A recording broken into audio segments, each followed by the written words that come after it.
Welcome. This is Talib Karim Muhammad, and I am honored to be with you tonight talking about something that I know firsthand, I believe in with all my might, and I am a byproduct of, and that is the blessing that the Almighty has given to mankind by making men, as is said in Arabic, making men the Qawam or the protectors of women and the rest of the family.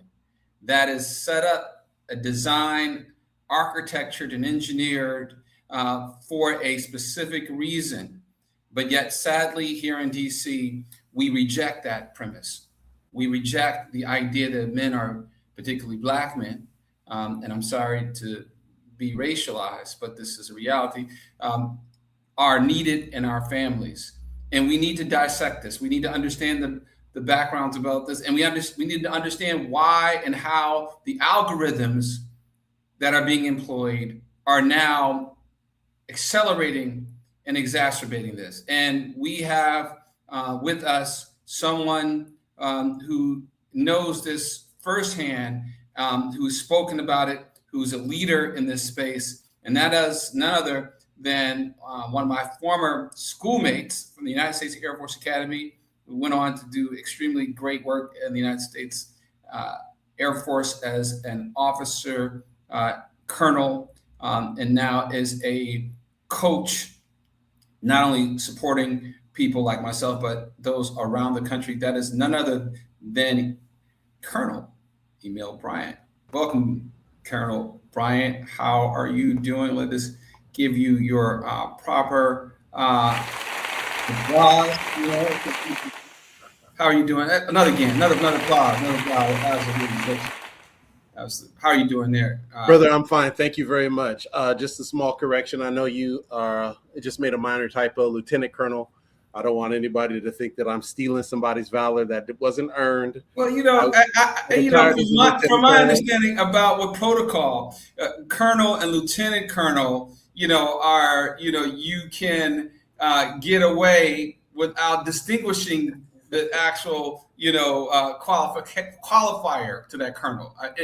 Correct me if I'm wrong, but that's my recollection of protocol. That's what I. When referring to me verbally, you would say Colonel. When it's written, it'd be Lieutenant Colonel. So there's a fine line. There's a fine line. There you go. There you go. Right. I always like to make sure people realize that the honorific and the rank that I earned is something that I'm very, very proud of. But I don't want people to misconstrue anything. So I just want people to know very much up front when they look back at me and see who I am, that I am everything that I choose to be.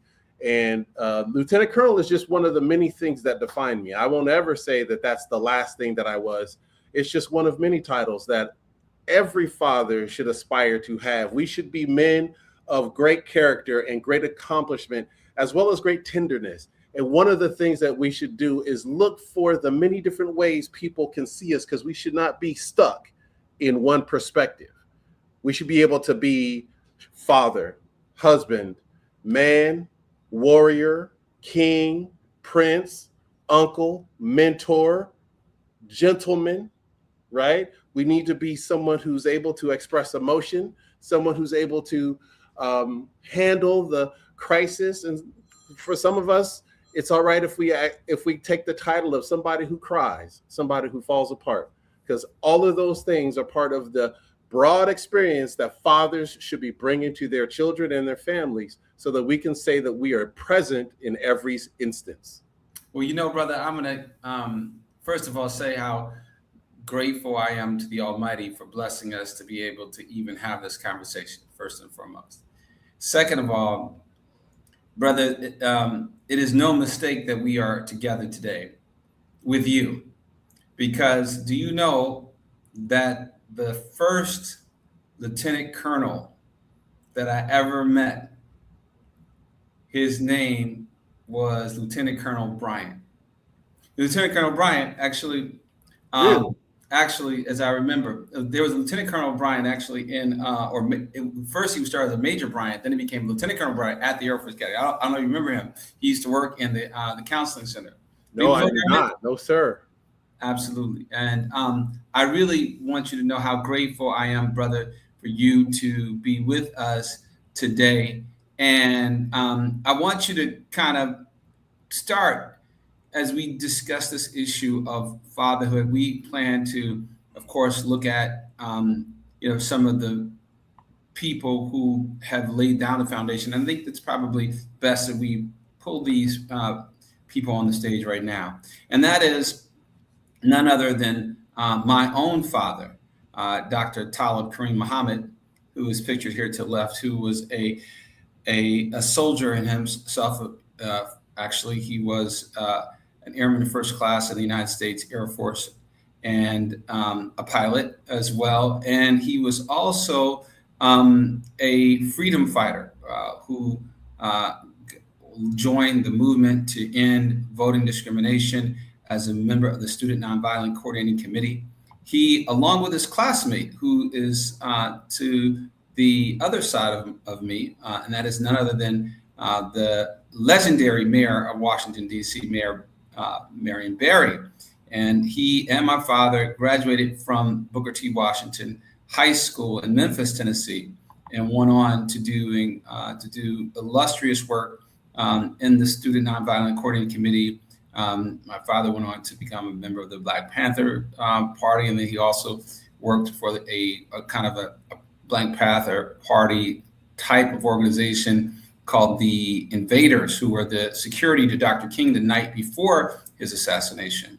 And then he joined my mom here in D.C., where they, again, continued their work with the Nation of Islam. And ultimately, my father got elected as the first member of the Memphis City Council who was a Muslim. And Marion Barry sent my brothers and I to Memphis with money and other logistical support to help get him elected. That just connects the fact that they were, lifelong supporters of one another, and I really appreciated that. But these are some of the shoulders that we stand on. Yes. Perhaps you can talk to me a little bit about yourself and some of the shoulders that you stand on, and some of the models of fathers or fathering, if you will, that you inherited, and why it's so important that we have this conversation all together today.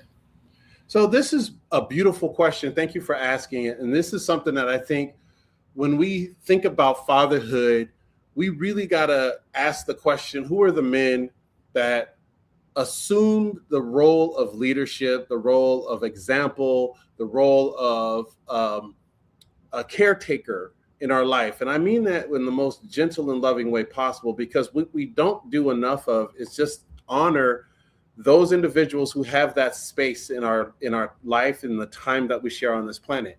For me, there were three very important men who played a father role in my youth and in my adulthood. The first is my natural father, Samuel. Storyteller, artist, visual communicator, outdoorsman, deep thinker, Bible scholar, absolute, mountain of a man, 6'4", athletic in every way you would think of a man being athletic, bike, hike, run. And his first love, of course, was basketball, where he was a top-notch high school athlete and highly recruited athlete out of high school and played in Division I college. He taught me to see the world as creatively as possible. And his one giant contribution to my life, one that stuck with me throughout my time in the Air Force, is he forbid us from using the word can't. He said, every time you think the word can't, please replace it with don't know how. And that opened the aperture for my life's curiosity to really have a focus. When I can't do something, it's impossible. When I don't know how to do something, I can learn. And my father told me in that one little phrase how to be a lifelong learner. The second man is my stepfather, who in many ways assumed the role of father in my life, especially as I became an adult going through the Air Force Academy. James Patrick Chapman, I call him Pat. Pat's role was he took this beautiful mind and he kept whittling away at all the things that made it less effective. He found that I had talent and skill and ability and molded it into something beautiful. It was just absolutely knowledgeable and made me a better thinker. He taught me the game of chess. He taught me why the game of chess was so important. He taught me about jazz. He taught me about hip hop. He taught me about R&B. He taught me about comedy. And he did that in a way that allowed me to flourish in my own skin. And as a nerd, and for all of us fathers of nerds, I am one, a nerd and a father of a nerd. It's important that we help our children flourish in their own skin with the gifts and talents and the attention they put on things. We want them to really, really feel safe and comfortable in their skin. And Pat did that for me. And finally, my grandfather, my maternal grandfather, Benjamin Dean Sr., a man with whom I lived for a couple of years and who was a paragon of masculinity, but not the masculinity you see as a Marlboro man or a cowboy. He was a man who, very gentle, very loving, very stern, very open, laughed till he cried until he laughed, and had a wit about him that came out of his time, born in the generation where he was an adult during the Great Depression, a young adult during the Great Depression. He was able to see not just the humor, but he kept everything practical, very, very reachable and very noble. So those three men are the ones that helped me define my journey into and through fatherhood more than any others. And then there are several men who, my Uncle Arthur, my Uncle JL, my Uncle Tim, these men they were just right there. And every time you saw them, you could see how they loved their families, how they loved their wives, how they loved their children. And it just showed me like that there are background players in the formation of my fatherhood experience that make me feel so, so good and so comfortable that I was surrounded by loving, healthy men. And, they were men of their time. So you have to ask the question, were they emotionally available? And for men of their time, very much so. I watched these men cry at funerals. They never told me or the men around me that I remember to man up or anything like that. What they said was be strong, and they let tears be a part of that strength because they themselves would show it. They would get quiet. That was something that all three men did when they were going through deeply emotional times, is they would get quiet. And you could tell that something was heavy on their heart. And it was beautiful that they would acknowledge their feelings, not by necessarily isolating themselves, but by recognizing the gravity of the moment. And that gravity often translated to silence, but not an aloofness, and certainly not any form of emotional dysregulation where they were telling you, you can't cry or you can't do this. What they wanted was be a man of the hour, of the time. If it's time to cry and you cry, no one's going to say a word. But if you are bawling when you shouldn't be, you're probably going to get called out. So that was, for me, the examples that these men set. My uncles, my father, my stepfather, my grandfather, all of whom contributed to this amalgamation of who I am as a father and as a man in this society. As we wait for Brother Karim Talib to come back. Oh, no, I'm sorry. I'm here. I don't see you, so I don't know if you're still here. Well, actually, we have this technology that allows us to basically be present when, even if you don't see it. But, the beautiful thing I'll say with you is, and I put in the scrolling feature for folks who are listening to us to just, put into the chat the names of the men who helped make you. Mhm. I just put a couple. I'm gonna keep on the whole night, just putting names of men who I would like to just honor. And I know we all have some, but you tell me, brother, in this society, I saw a kind of video which a man and woman were fighting, and in the arguing, it is, if you will, Yeah. and in the argument, the woman was basically trying to essentially reduce him to the amount of money that he was contributing, Right. and that's all he was valued for, in addition to maybe his on occasion his bodily parts. But that was how she viewed him. And I've am hearing, brother, that a lot of men feel that's how they are viewed also, the only value that they are bringing.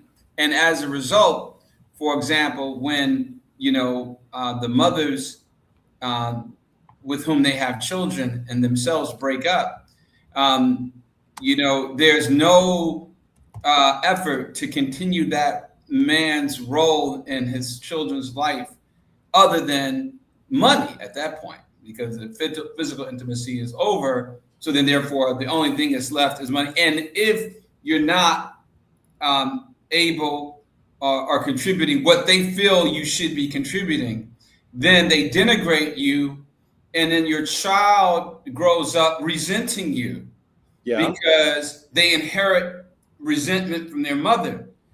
And that is what leads to what we have termed the family court to juvenile court to criminal court pipeline. Can you speak to that, brother? And again, for anybody out there, please feel free to put it into the chat, men that have made a difference in your life. So the pipeline that you're speaking of is something that it's been well studied, well documented. So we don't need to go into the provenance of such a phenomenon. But what we do need to talk about is the genesis of it, because what you're seeing is a cycle of men who are being encouraged to do things other than be physically, emotionally, and financially present. And the thing is that the society, the way it's structured, expects men not to be there, especially Black men. They have this myth that Black men aren't participating in their family activities, when we have evidence that Black men are some of the most present fathers in the family structure across all of the ethnicities in America. And one of the things that we have to be ready to counter the narrative that is propagating through popular culture is that Black men, like that children don't know their fathers. I knew my father. He was not present in our home. He and my mother divorced when I was 2 years old, but he was very much present in my life. And it would be a big fat lie for me to say he was not present in my life, though he was not there every day. He may have lived in a different city, but his presence was very well known and very much felt. And I think that's something that we have to start looking at as we talk about the prison, the school to prison pipeline, or the neighborhood to prison pipeline, because we're really being fed this narrative that Black men are not capable of or participating in their children's lives. And that's just wholly untrue. But the next step is, what are the systems that help a man stay present? And this is where family court and the laws around the family structure are very much misaligned to how men need to be. In the cases where there is no abuse, there is no significant emotional or physical distress created by the male spouse, the husband, when a family breaks up, the law still tends toward women. It still tends toward giving women custody, giving women the lion's share of the say about how children are raised. And this becomes a significant problem for a lot of men, because they have to fight uphill against the system where they have to prove their innocence a lot of times. Not because they are accused, but because the system already defaults to putting the woman in charge of the children up front. This has happened in millions of men in millions of cases. There's a strong movement called men's rights. A lot of people misunderstand that movement, thinking that men are trying to somehow be more abusive or more toxic, when in fact, they're trying to make the laws more equal and more just so that fathers have more of a chance to participate in their children's lives formally, not just as a check bearer, not just as a financial provider, but as a presence. And those lawsuits, those cases, those changes to the laws are trying to equalize how men are treated by law. Because right now, under the law, in most states, the lion's share, like over 90% of the states, men are defaulted to a secondary status as perhaps as a custodial parent. That is a big problem for what we're seeing in terms of the neighborhood or school to pipeline to prison. Brother, let me tell you how right you are. How right you are. Sadly, how right you are. Here in Washington, D.C., on the books, there's a so-called presumption of joint custody. And I say so-called because it almost, I'm committed to doing some research on unveiling the actual data, because you and I are both engineers. Every person who goes to the Air Force Academy, as they teach us, you come out with an engineering, a bachelor's of science, every one of us, right? No matter, even if it's in English. But the point to that is that the fact is that in DC, even though you're supposed to have a presumption of joint custody, I would dare say with Black and brown families particularly, it's almost, as you said, almost 90% of the time in family court matters, almost 90% of the time, women are awarded sole custody, not joint, but sole custody. And I want to get the data, and I'll stand corrected if I'm off, but I don't think I'm off by that amount, that much. And it is because in the minds of the system, Black men are not fit to be fathers. And it started with a law that was passed by promoted by former President Biden, that was passed in the Clinton administration, called the Violence Against Women Act. Yes. And it was intended, they said, to prevent, violence in the households. But what it did, and in fact, it created violence by weaponizing the gender. So therefore, a woman could report her husband or the father of her children, and they would be automatically evicted from the home, initially for 30 days. And then it went on to become a permanent eviction. And that started the process of the family court to criminal court, because the children who were the subjects of those matters, even though they weren't perhaps directly involved, they were named. Generally, the children without the father's involvement, no matter how great the mothers were and well-intentioned the mothers were, it is a village that is required to raise a child, not just even two people, but a team. And if you take off the father, which oftentimes eliminates the father's family from the child's lives, you create, again, a system that continues to fail our children. And that is what is at stake in DC. And that is the reason why I'm running for mayor. And I've seen it both as a lawyer and I've seen it as a father. It happened to me and my own son, to the point where, my own son, it has been essentially, almost stripped from me. And I haven't been able to really give him, when I went to his school, to just show up, to find out about his classes, when the PTA meeting, when the parent teachers conferences were, you know what they told me? They told me that I had to have a court order.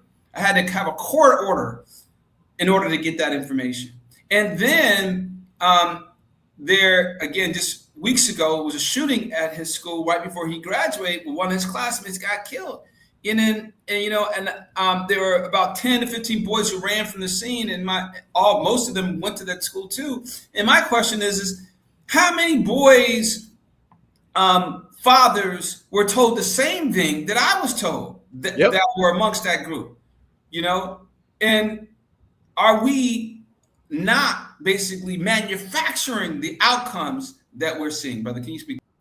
So this is the problem with the law as written. It's 2026, but these laws reflect a very different time. Sometimes they've been updated in the 70s or 80s, or even as recently as the 90s, right? These laws are very frustrating for a lot of parents, men especially, because of that default that the family court system moves to. So let's assume that the Violence Against Women Act was put in place in order to prevent the potential greater violence against women that has already occurred. We know that it's true that happens. So what we don't want is for the law to cast such a broad net that it ends up ensnaring men who have not done these awful things. And that's the thing, that is the nuance that's lost in the conversation. How do we protect women who are vulnerable, especially physically? And how do we make sure that the men who are not perpetrating these kinds of crimes don't get ensnared in it? And the society has not solved this problem. It has not found a scalpel to understand how to do this. So what ends up happening, brother, is that men who are not ensnared by that law intentionally end up ensnared by it unintentionally through the consequence that you suffered and that many men have suffered. And that is that without a piece of paper from the court, the default proposition is you are not safe for that child or that family. And let me just speak to that a point more, because, brother, I think that you mentioned in our last podcast that the algorithms are actually feeding this. And I would say that this is absolutely the case, that even the physical violence that is taking place, I would argue, is being fed and perpetuated on purpose. That essentially the way in which women are communicating with men is such that it is almost by default a toxicity. And nobody calls women toxic. They only say that males or male masculinity, or toxic male masculinity, you know the word. Yes. But the data shows that even though women are 90% of the reporters of these cases and the violent cases, significant data suggests that men are by and large victims, the first victims. They may be, again, the last, or may have been involved in, the strife. But the data suggests that men don't report being attacked by their women because that's not cool. You know what I mean? You can't go to police and say, my wife just beat my ass. To forgive my French.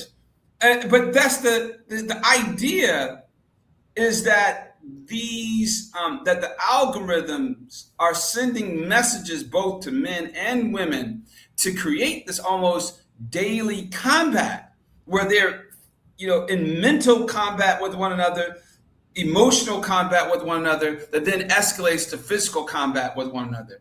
Can you speak to that a little bit, brother, based upon your research? Yeah, so this is the challenge that we have in looking at social media as a reference versus as an entertainment. This is where the line between entertainment, I'm watching something because it makes me smile or makes me feel it's a drama. The Greeks wrote dramas. We know the ancient Egyptians wrote dramas. We understand that drama is a part of every art form or every culture's art form from time immemorial. We entertain each other that way. The problem in today's world is that we are now blurring the line between what we know to be entertainment and what we know to be reality. And that blurred line is is created by an algorithm, and that algorithm is manipulated by people who have a specific agenda. If you look at the agenda of Meta, which is not me being a conspiracy theorist, this has been proven in courts of law. Google, Meta, Snap have all been sued successfully for manipulating the algorithm to denigrate young women's self-esteem because they stay addicted to the apps.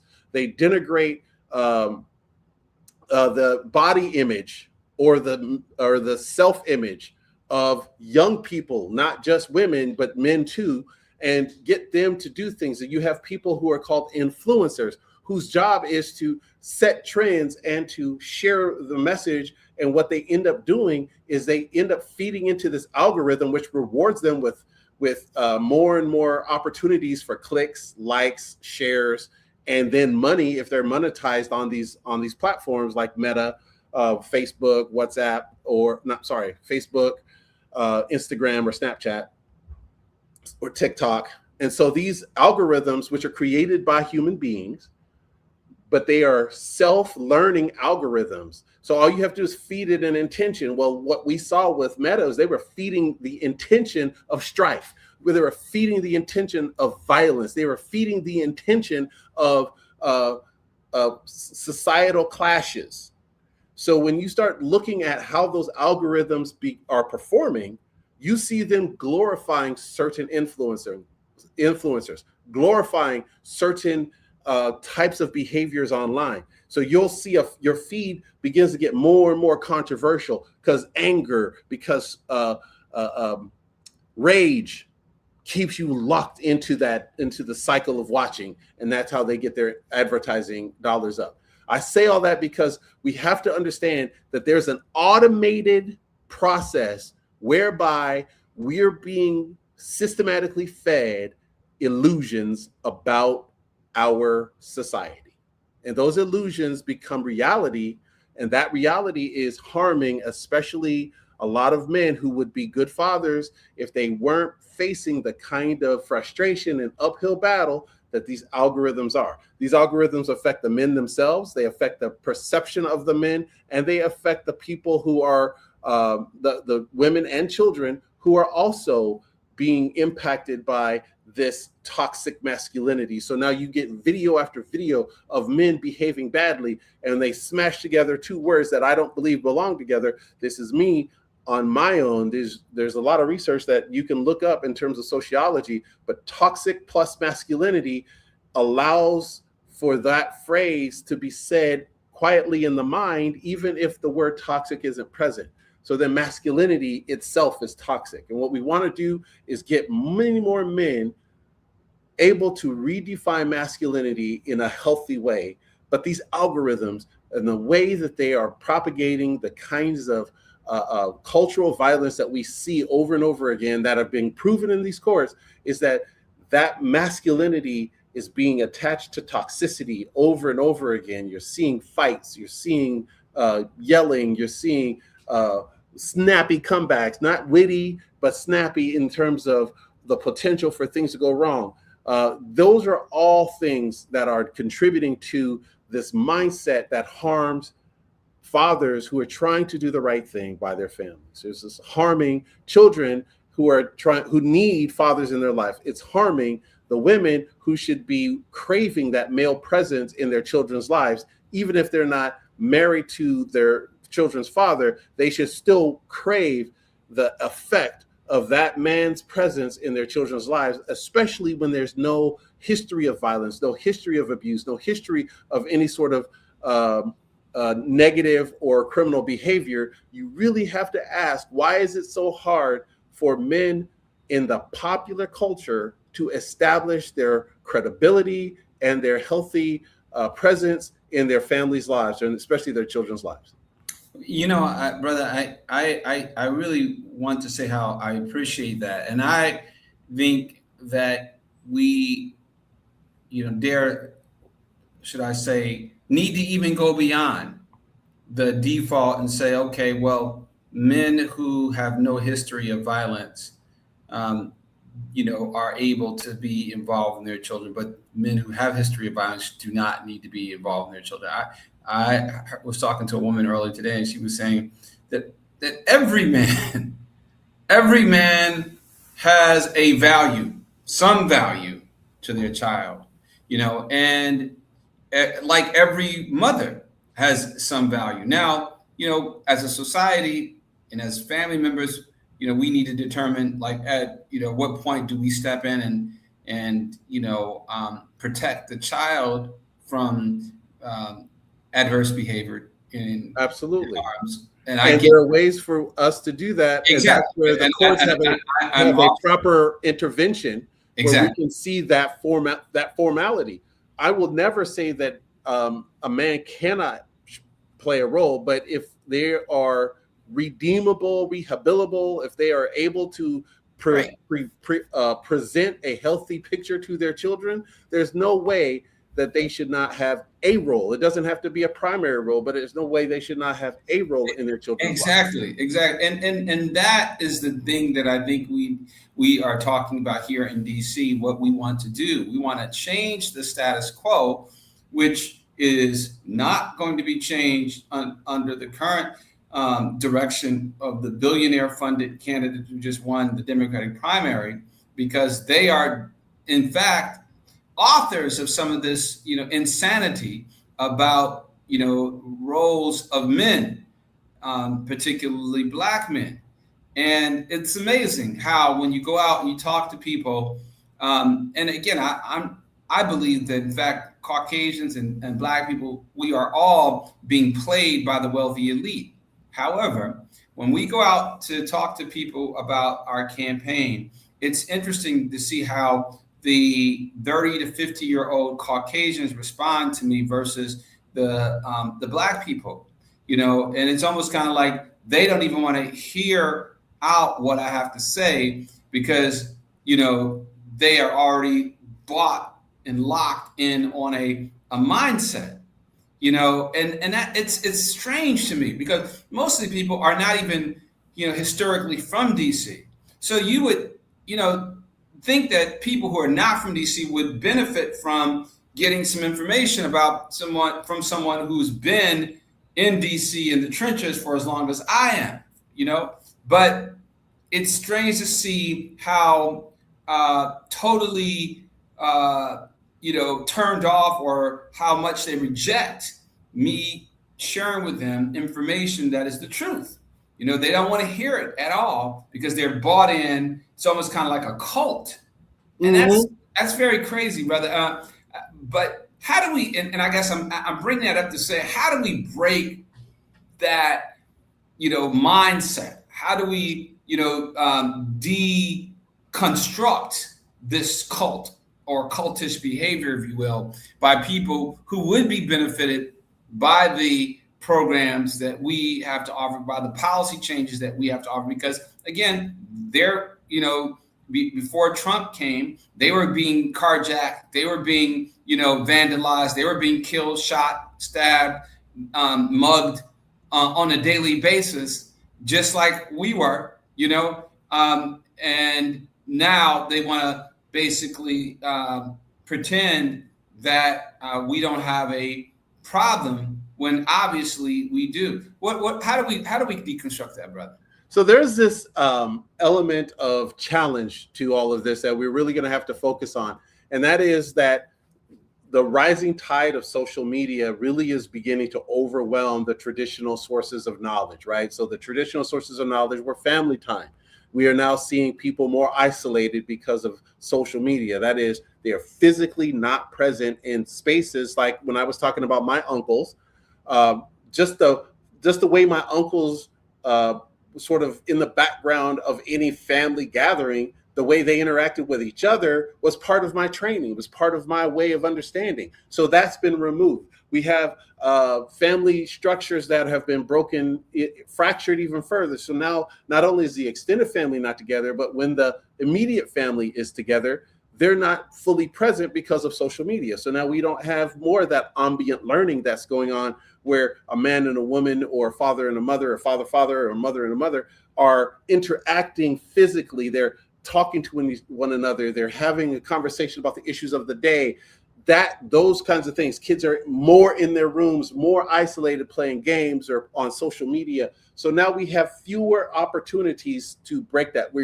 I'm acknowledging that part of the challenge is we have to overcome the rising tide of that kind of social isolation. Second is, once we see that and we confront it, then we have to be deliberate about encouraging families to do things together. That is, more than show up, we have to say, put your phone down, put your tablet down, put your computer away. Brother Emille, can I just Sure. interject?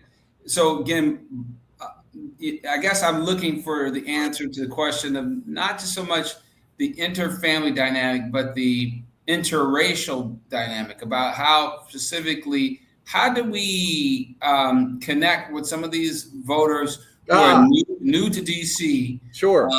But for some reason are brainwashed, or I don't want to say brainwashed, but just they bought in on a mindset that's not based on reality.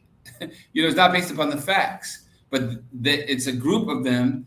Many of them call themselves supporters of the so-called Free DC, the new Free DC movement, not the old. See, there's an older Free DC movement that's been around for decades, and that's not the people who are leading that are not the people who have this brand called Free DC. They're totally, in fact, some people say that they're bought in. The founders or funders of them are part of the billionaire establishment themselves. But I think that majority of the people who support them don't know necessarily. But how do we reach them, or do you think it's even worth us trying to reach them, actually?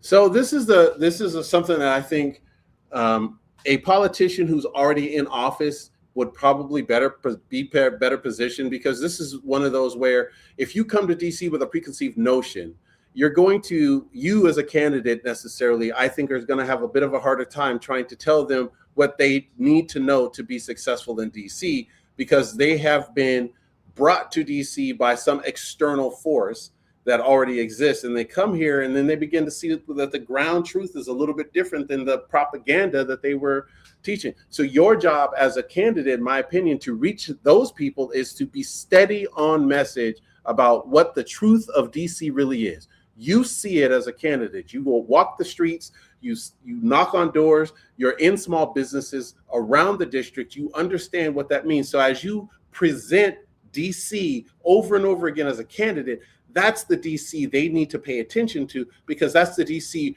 represented by someone who's on the ground doing the thing. And when you are articulating your message about DC, you're constantly reminding them that the DC you're trying to help build, the one that you want every resident of DC to help create, is one that has roots in reality, not in propaganda. The roots in reality, not propaganda, means that they can travel to certain places and be in certain spaces and know that they're safe, that there are businesses that welcome their presence and their dollars, that they are contributing to the livelihood and vibrancy of people who are in DC. In other words, there are not a bunch of people, even in Virginia or Maryland or beyond, that are investing in DC businesses and therefore extracting money out of the district, that the money that's spent here stays here. These are all part and parcel to changing the narrative around how DC is perceived.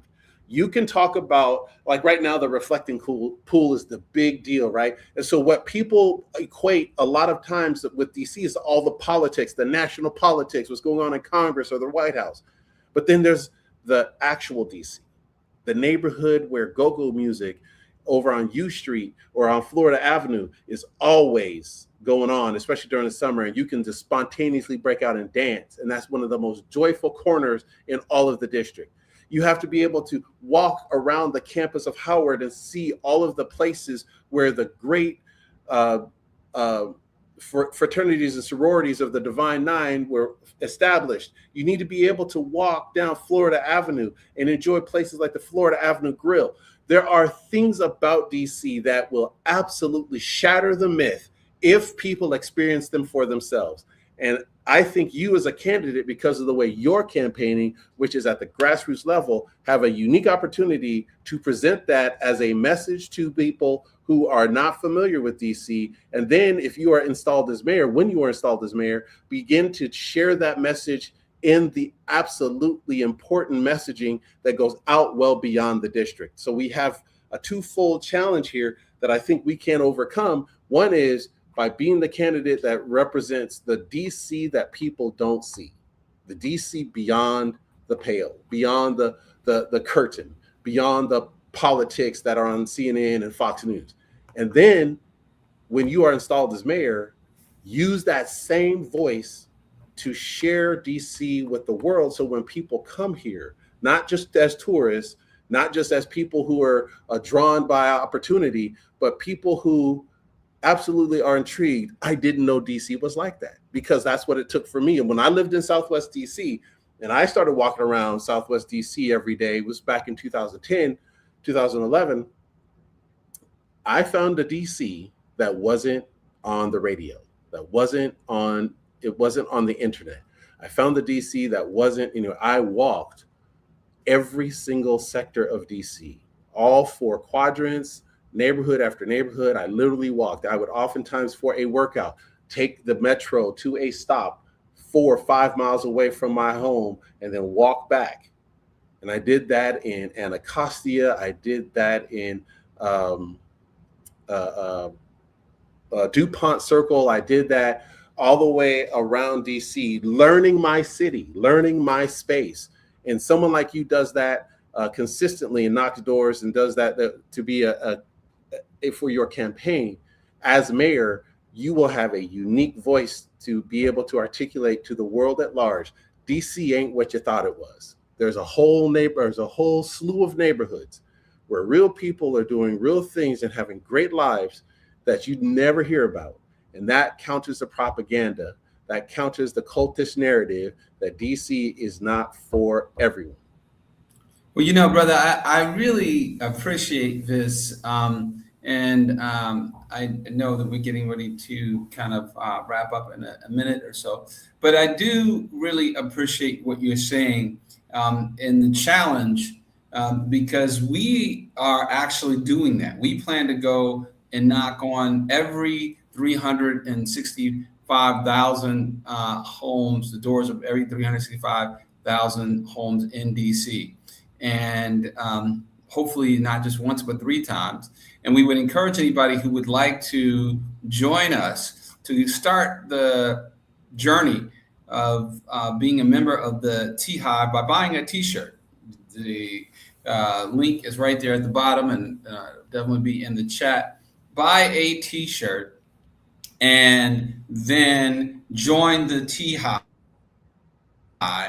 and then come and knock on some doors with us and see these communities that Colonel Bryant just mentioned to you. There are really great communities, and also some of the wonderful places to eat. I'll tell you, share with you, just this weekend, I was in really 2 different spaces. One was in Anacostia at the African-American Museum in Anacostia. I don't know if you've ever checked that out, but really beautiful place, a hidden gem. They had music, they had skating, they had poetry, and it was all peaceful. No violence, you know what I mean? Just good, positive energy, And then I went to another community at Malcolm X Park, right off of 16th Street. Another beautiful environment, all peaceful, people of all kinds of backgrounds and colors. And that's just the beautiful thing about DC, is it's so diverse, but yet for some reason, there is a population of the people who want to only see DC being controlled by the elites, by people who want to make DC, a version of San Francisco. In fact, many people would argue, along the Potomac. And I think that that's absolutely wrong. And I think that it's really wedded into some, dark, devilish, motives, quite frankly. And I really do believe that truly the best thing for us to do is to abandon this, self-glorification and self-worship, and return to, our devotion and dedication to the one who created us, and if we do so, I think that our children will be on the right path. I think that our parents will be honored, and I think that justice and peace will exist throughout the land. That's my perspective, brother. What do you think?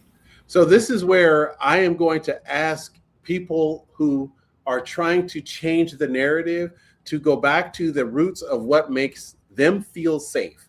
Because what doesn't make us feel safe is trying to change a city into something it is not. It has to be that you like what you see and you want to be a part of that. That is the question that a lot of people are going to have to answer. Do you make DC something it is not, or do you become part of what it already is? DC is vibrant. It's beautiful. It has its own culture. To come and change that is to change the thing that should have attracted you in the first place. And that's not the way that we want to build DC into a vision of something it is not. There is a vibrant culture here. Why did you come to it? Because that is the draw that you should be wanting to see more of, whether it was music or culture or history, whatever it is. This is not a space that can be like anywhere else. San Francisco is its own place. Seattle is its own place. Atlanta is its own place. And DC is its own place. So now we are really going to have to focus on what is the soul of this beautiful city and how do we make sure that we maintain it and build it up. And I'll ask everybody that their job is to say to themselves, what's best about DC, I want to advance, and what's worst about DC, I want to help clean it up. But that doesn't change DC, it only makes it better.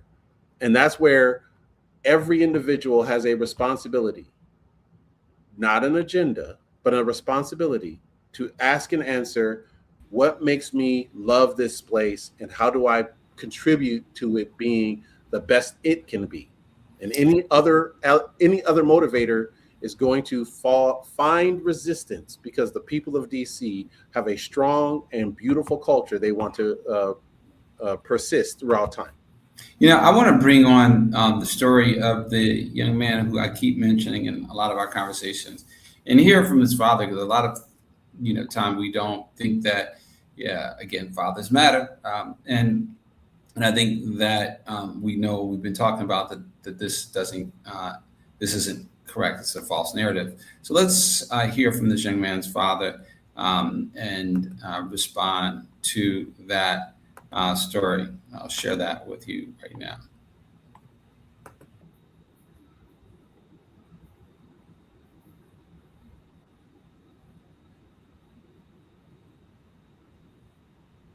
Okay.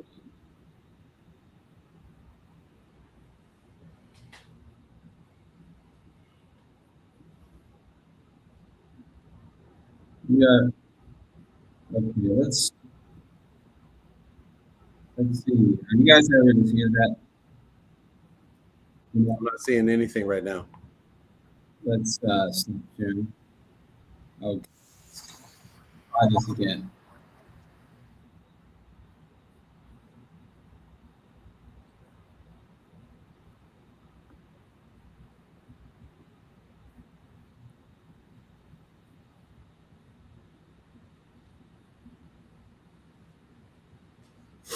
Okay. 500 block of Wisconsin Avenue Northwest in Tenleytown. A witness told me he saw teens running away from the area after he heard gunfire last Thursday around 4:30 p.m. Medics drove Brady to a hospital where he died. His father appreciates the GoFundMe campaign to help pay for funeral expenses. He doesn't want to show his face on camera as he grieves over the murder of his son. What do you say to the community who are rallying and supporting your family during this difficult time? Well, I appreciate the community for their support. I appreciate the specific funds that Jackson Reed School has provided for my son. How are you feeling tonight as a father? I feel devastated. Don't have many words to explain my feelings. What are you going to miss most about Brady? I'm going to miss my son's presence. And his character. He has an exceptional character, and he was a gem. Tonight, there is a reward of up to $25,000 for information that leads to an arrest and a conviction. Brady's family urges anyone who witnessed the shooting to call DC police. And the crazy thing about this, brother, is that it's now been 6 weeks, maybe even more, 6 weeks since that murder. And everybody almost in DC knows who killed the boy. I was talking to somebody over in Southeast by the Anacostia Museum, as I mentioned. They know who killed the boy. I was talking to some 10th graders in a bookstore. They know who killed the boy. Oh my goodness. Wow. And yet we haven't had an arrest. And that is because the people running DC government and those who call themselves socialists don't believe in holding children accountable. But you have to hold them accountable. You can't allow them to literally walk around the school building, and basically be free without any type of accountability. Because then the other children feel, well, hey, if you can get away with murder, then maybe I can do the same thing. This is totally the wrong message to be sending to our children. And also the other children, they may be afraid that, hey, this guy's a murderer. He's walking around. Well, I'm not, imagine the type of terror that you would feel if you know that a boy right next to you in your school is a murderer who killed not just anybody, but he killed a star football player in your whole school. I mean, can you speak to that, brother, as we conclude? So this is where, if you want to build a beautiful DC, you're going to have to confront this apathy about whose life is valuable. This was a young man who had a bright future ahead of him. He was beloved by his family. And now that life does not seem to show value in a system that is purporting to give it value. It's supposed to be that they see a future taxpayer, that they see a future engineer or inventor or lawyer or statesman. They don't see that value in that young man. And therefore, by not aggressively pursuing the people who did this murder, by not aggressively looking for and arresting these men, especially when we have so much colloquial information. We have information from all of these sources that point fingers. If there's even a rumor of someone, we need to investigate it. It needs to be investigated, because here's the thing. If other young men and women see that boy's murder as a potential, as them being the victim, and they don't see that aggressive pursuit of justice, then they're going to think, what's my life worth? Not just are they going to be scared because they'll be like, well, he got killed and the killers are still free, but will anybody take care of me? Am I valuable to this city and this society? Because if he's not valuable, why would I be valuable? What's the difference between the two of us? He looks like me. He went to my school. He was in the same class as I was. He's killed and I'm alive. But if his life is worth that lack of justice, what's my life worth? Now we're perhaps even driving young men and women out of the city because they feel like they're not a treasure to us. I really believe we're going to have to be more and more thoughtful about law enforcement in this city to make sure that the young people who live here, who witness this kind of tragedy, feel that their lives are valuable by how the city, the police, the community respond to such a tragedy. It cannot just be thoughts and prayers. It has to be a wise use of resources to aggressively find out who did this, bring them to justice, and show those young people that their lives and their futures are as valuable as anyone's, whether they come to DC or were born in DC. That has to be the message that these actions show. And we don't see that right now. And the fear is that by not showing that, these young people, when they have a chance to escape, will leave DC and perhaps take with them all of the vibrant contributions they will make over a lifetime. Brother, I think that's well put. I really think it's been a blessing to have you For anybody who wants to have space to put their fathers' names or men in their lives names in the chat, you will be able to do so. Please put them in. We look forward to celebrating them. I plan to do so. We put up on the screen, and I'll put it back on the screen, a T-shirt that we're selling. We invite every one of you all to go in and buy one of these beautiful T-shirts. It starts with the revolutionary idea of surging fathers in the lives of our youth. How revolutionary can you get with that? And we need to. And we also want to create a universal basic income app that provides a living wage for parents, and also provide both funding to free DC and free Palestine. And of course, our overall mission is to make DC safe, affordable, and free. With that, Brother Emille Bryant, Colonel Emille Bryant, you've done a tremendously great job. Do you have any last comments as we conclude this evening? I'm very thankful for the opportunity to spend time with you on Father's Day. To all the fathers who are watching and witnessing, thank you very much for your presence in your children's lives. You make our society better, and that is something that I am so proud of for each of you, that you understand that your presence creates a stable future for your family, for your children, and for our nation. So thank you so much for all that you do. And remember that Father's Day is not just on the third Sunday of June, it's every day. So whether or not you celebrate Father's Day, celebrate your father.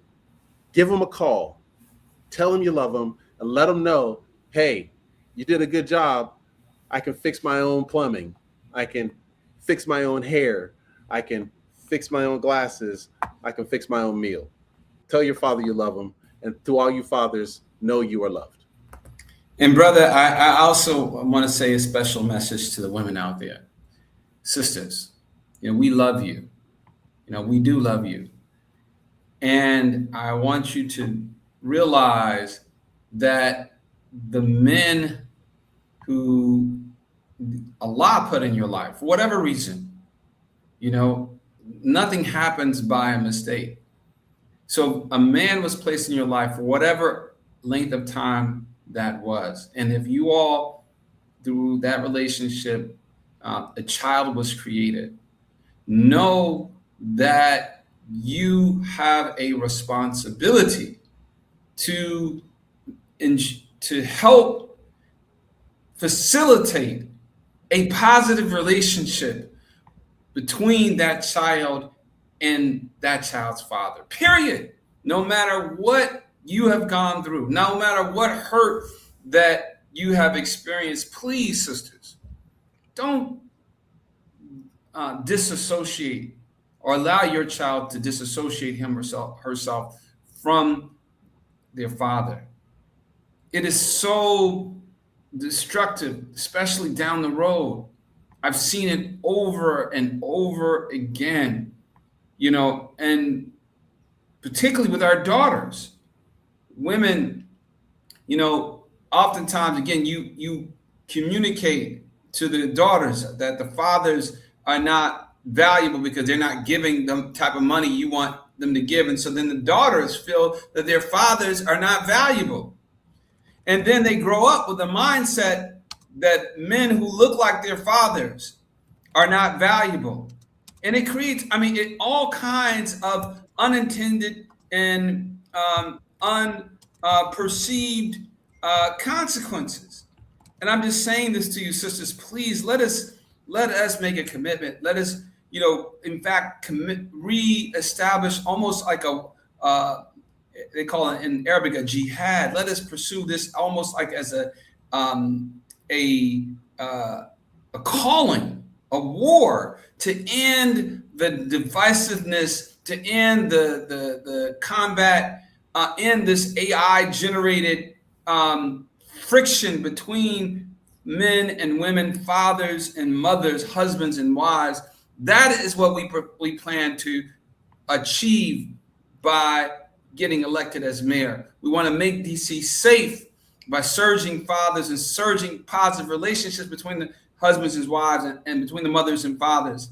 between the children and their parents. We want to, again, address the issues of the high issues of cost of living, which oftentimes lead to friction, by creating a universal basic income act that will provide at least up to $2,000 to help address some of these cost of living issues. We want to bring down the cost of rent, bring down the cost of utilities, bring down the cost of taxes, particularly on our seniors. And we want to finally make DC safe, and affordable and free as the 51st state. If you believe in these things, then I want you to go ahead today and go right into there and get a t-shirt. We need t-shirts to be sold right there, and you can buy a t-shirt, join the T-Hive, and let us hit some of these streets, let us hit some of these doors, let us visit some of the businesses, and let us turn DC into this place that it has the capability of being. This is Talib Karim Muhammad.